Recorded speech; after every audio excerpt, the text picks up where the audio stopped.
Field નિર્દેશન કાર્યક્રમ રાખ્યો એમાં આપ સૌએ હાજરી આપી એ બદલ આપ સૌનો ખૂબ ખૂબ આભાર। હવે હું તમને અત્યારે વરિયાળીના ફિલ્ડ વિશેની થોડી વાત કરીશ। મોબાઈલ તમારો થોડો ટાઈમ અને રેસ્ટ આપજો એટલે એની એનર્જી ઓછી ના થાય, બરોબર? આપણે હાલની વરિયાળીનું ફિલ્ડ જોયું, ઈ વરિયાળીનું નામ છે વોલ્કા।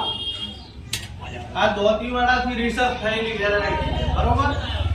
આ વેરાયટીની એક સૌથી મોટી ખાસિયત કે આખા ઇન્ડિયામાં, આખા ભારત દેશમાં ગમે તે જગ્યાએ જો આનાથી મોટા દોણાવાળી વરિયાળી ચોય નથી। તમે જરા ગાડશો ને એટલે આનો દોણો કદાચ વાવતાય જોઈએ છે કે આનો વાવેતર કરતા જે દોણાની સાઈઝ રહી ને બધાથી મોટી છે। એટલે મોટા દોણાવાળી વસ્તુનો વજન અને ક્વોન્ટિટી વધારે થાય એટલે તમે માર્કેટમાં ભરાવા તો એ ટાઈમે તમને બીજી વરિયાળીની હરોળમાં આનું ઉત્પાદન થોડું વધારે આવે, બરોબર? બીજું કે આમાં રોગ પ્રતિકારક શક્તિ થોડી વધારે છે બીજા કરતા। જેમ બીજામાં ગુંદરીઓ, હાકરીઓ કે છે, ગુંદરીઓ છે, બરોબર? અને સાશીઓ, આ બે જીવાતો આના ઉપર મોટો પ્રભાવ પાડે છે વરિયાળીની ખેતી ઉપર। એનું સોલ્યુશન કરવા સિમ્પલ પદ્ધતિ જ છે, એમાં કોઈ મોટી તમારે ચિંતા વાળી વાત નથી, પણ એને ટાઈમે કરવું પડે છે। તમારે વરિયાળી જ્યારે ફ્લાવરિંગ સ્ટેજમાં આવે, બરોબર, એ ટાઈમે તમારે ખબર શું રાખવાની છે કે વાદળછાયું વાતાવરણ હોય તો એમાં પાણી ના મૂકવું, હાવ ભલે તરસી હોય, ખેતર હાવ હૂકું થઈ ગયું હોય, પણ ઉપર વાદળછાયું વાતાવરણ હોય તો કદી વરિયાળીમાં પાણી છોડવું નહીં।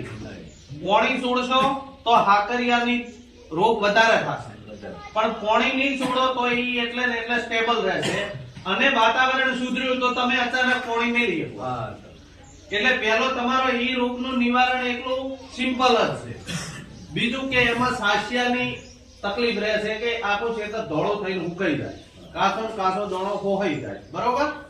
એના માટે તમારે હેક્ઝાકોનાઝોલ તમે જીરામાં કદાચ વાપરેલું હશે।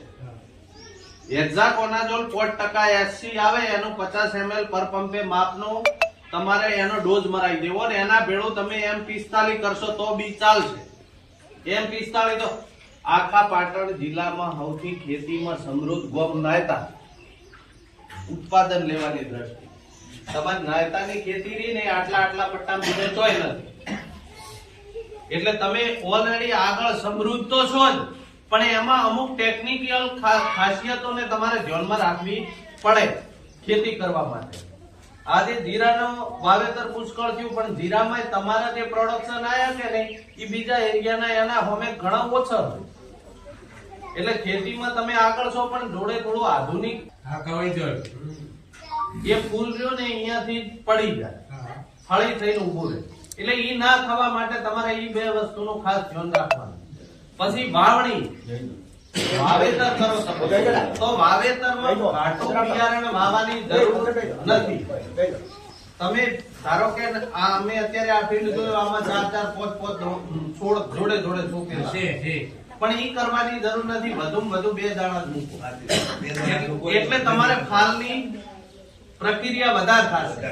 બીજું કે 2 દાણા મૂકો ને તમે એને 2 ચહેરા વચ્ચેનું ડિસ્ટન્સ દે ઓળો પાડો કે નહીં, આમાં આપણે જોયું તો પેરી હોય ને એ રીતે વાયેલી, હા બાજુનું ફિલ્ડ વાયેલું છે એ બરોબર છે, પણ આપણે જે આ ફિલ્ડ જોયું કે હાલ પાક ઉપર આવેલું એ એકદમ નજીક ગાળે વાયેલું છે, તો એ નજીક ગાળે વાવાથી તમને લાગે બરાબર પણ ઉત્પાદનમાં ઘટાડો આવે, કેમ કે પૂરા એના ફૂલ ફાલતા નથી, બરોબર?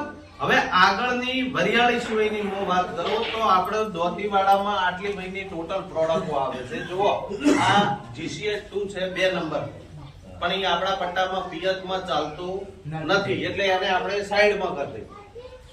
આ DC 1660 હાઇબ્રિડ રાયડો છે। આ રાયડાના આ વખતના ડેટા છે કે એક થેલી કિલોનો 700 કિલો 600 કિલો એવરેજ ઉત્પાદન, એટલે 8-9 બોરી એક થેલીનો આનું ઉત્પાદન નીકળ્યું છે। તમે એક થેલીનો 8-9 બોરી 1 કિલોનો, અને એનો ભાવ કેટલો? વેચાણ ભાવ બજારમાં બીજી વેરાયટી ને એટલે એ થેલીનો ભાવ કિલો થેલીનો બજારમાં બીજી કંપનીઓનો લો છો એની હરોળમાં જ છે. 600 રૂપિયા 600 થી અંદર છે. તમે બીજી કંપનીના 900 1000 માં લો છો એની હોમે આનું માપનું જ છે, પણ એની પ્રોડક્શન આવવાની કેપેસિટી વધારે. એટલે રાયડું તમે જો વાવતા હો તો રાયડામાં જો વીઘે થેલી વીઘા હવા વીઘે થેલી જ નોખવાની જરૂર છે, વધારે નહીં. તમે જેટલું ઘાટું નોખશો એટલું ઉત્પાદન ઘટશે.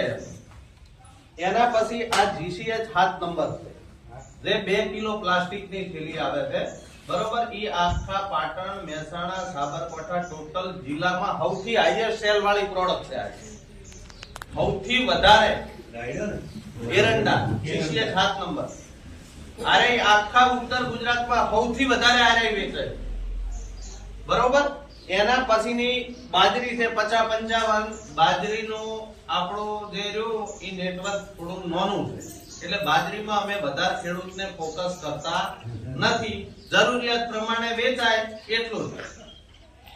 એના પછી 3 સાલી કચ્છી બીજ રજકો, બરોબર. આ રજકાના જે વાઢ આવે કે નહીં, અમુક નથી આપણો દેશી રજકો હોય તો અમુક ટાઈમે ગળી જાય, પછી આનું કટિંગ આવતું નથી. આની હાઈટ આટલી આવે 2 ફૂટ ઉપર, બરોબર. અને આ ભારો કરવો હોય તોય કરી લે, કોઈ એવી જાત છે, એવો થાય. બરોબર. આનું ટોટલ પ્રોડક્શન કચ્છમાં થાય છે, હોય થતું નથી.